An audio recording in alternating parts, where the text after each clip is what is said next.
भुवनेश्वर हो बा राज्यर बड़ बड़ सहर में बहुत बड़ विपद सृष्टि करने जाऊँगी आग को।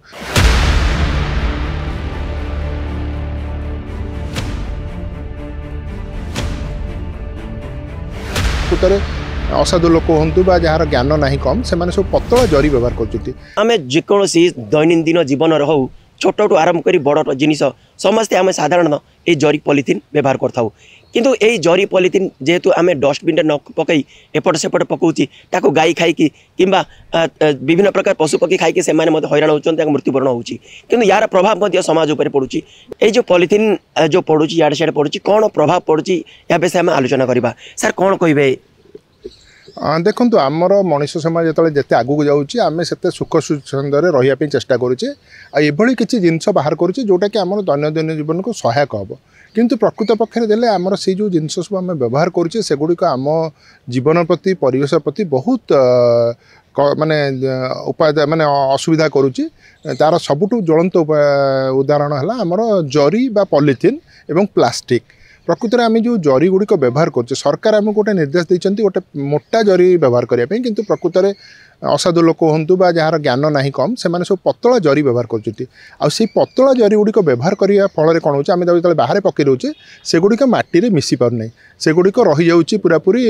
चारिआडे खेल जाऊँ सेगुड़िक छोट छोट कणिकार परिणत हो प्लास्टिक कणिका से कणिका गुड़िक वायुमंडल बुलूँ आम खाद्य मिसी जाऊँगी सब होती आम खाइबार लगे तो सेगुड़िक आम शरीर प्रति बहुत विपद सृष्टि कर सबुठ बड़ कथा आम समस्ते प्लास्टिक जिनस आणुचे प्लास्टिक रखीदे माइक्रोवेव में गरम करदे प्लास्टिक बोतल पानी रखिकी पीऊचे तो सेगुड़िक सब निश्चिंत भाव प्लास्टिक तरु जो माइक्रोन्स बाहर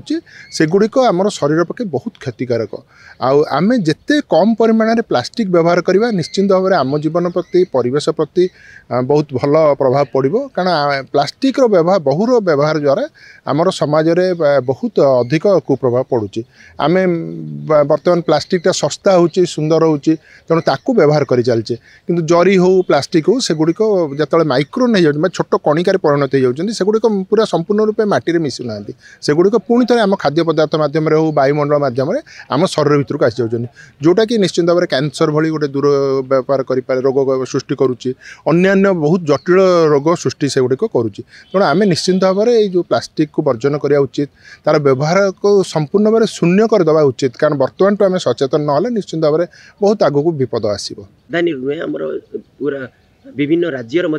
पॉलिथिन प्रबल मात्रा यूज कर मझे कहते पॉलिथिन बैन करने प्लास्टिक बैन करने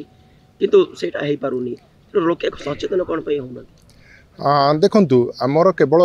राजधानी नुह भुवनेश्वर जोटी जनबहुल अंचल रही सबु जगह पॉलिथिन व्यवहार मात्रा बहुत बढ़ जाए सरकार तो नियम करदे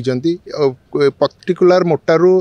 कम पतला पॉलिथिन व्यवहार करा जाय परिबनी को प्रकार प्लास्टिक व्यवहार करा जो सबुर नियम रही किंतु लोक माने कौन निजर सहज कम पैसा विशेषकर पैसा पड़ूनी बहुत कम पैसा पड़ुची जदि मोटा प्लास्टिक व्यवहार करवा तेणु से लोक सचेतन होना लोक सचेतन न सबुठ बेसी खराब होची सेगुड़िक नहीं फोपाड़ी दौरान आवर्जना हिसाब से पकई दौरान पानी जाम हो जाऊँगी रास्ता जार तेणु से सब जिनस गुड़िक जो रही आमर भुवनेश्वर हो बा राज्यर बड़ बड़ सहर में बहुत बड़ विपद सृष्टि करने जाऊँगी आग को। तेणु सरकार जो नियम कानून कर खाली नियम तो सरकार कले हम ना ताकू बलवत्तर करवा दरकार पूरा इम्पोज करवा दरकार लोकों दुष्टान्तमूलक भाव में पनिशमेंट देवा दरकार कारण बर्तमान आम पॉलिथिन बैन होती किंतु आपण हाट बजार जुआड़े जातु सबुठी गदा गदा पॉलिथिन व्यवहार होची तेणु से सबू किपरि कार्यकारी हो पार नियम गुड़िक ताकू सरकार दृष्टि देवा दरकार ता छड़ा जनसाधारण सचेतन हवा दरकार आपण परिवा किणा गला घर जो गोटे बैगटे नहीं जाइए पॉलिथिन व्यवहार न करेंगे दोकानी पॉलिथिन देले आपण मना करेंगे तो से सब सचेतनता जेपर्यंत आम भीतर आसीनी निश्चिंत भाव में गोटे बहुत बड़ समस्या आगू करने जाऊँगी विशेषकर आम राजधानी भुवनेश्वर में बहुत बड़ प्रभाव पड़ाक जाऊँगी आम कहीपर। बहुत बहुत धन्यवाद डॉक्टर पट्टनायक सर। तो आप देखुले जो पॉलिथिन प्रभाव केते खराब खास करके परिवेश उपरे हो कि विभिन्न जो आम दैनंदिन जीवन उपरे कारण आप जानते पॉलिथिन केते प्रकार व्यवहार करा जाउची किंतु सचेतन होना जहाँ फल रोग भी कारण होची तेणु सार कहवा कथा जी सूचना देती निश्चय से गुड़ा जदि आम मानिबा आम सचेतन हवा ताल निश्चय आम भी रोगमुक्त करिपारिबा आम गोटे सुस्थमय समाज गठन करिपारिबा। भुवनेश्वर वीडियो जर्नलिस्ट प्रकाश बेहरा जी आवेदन रिपोर्ट सूचना टीवी 24/7।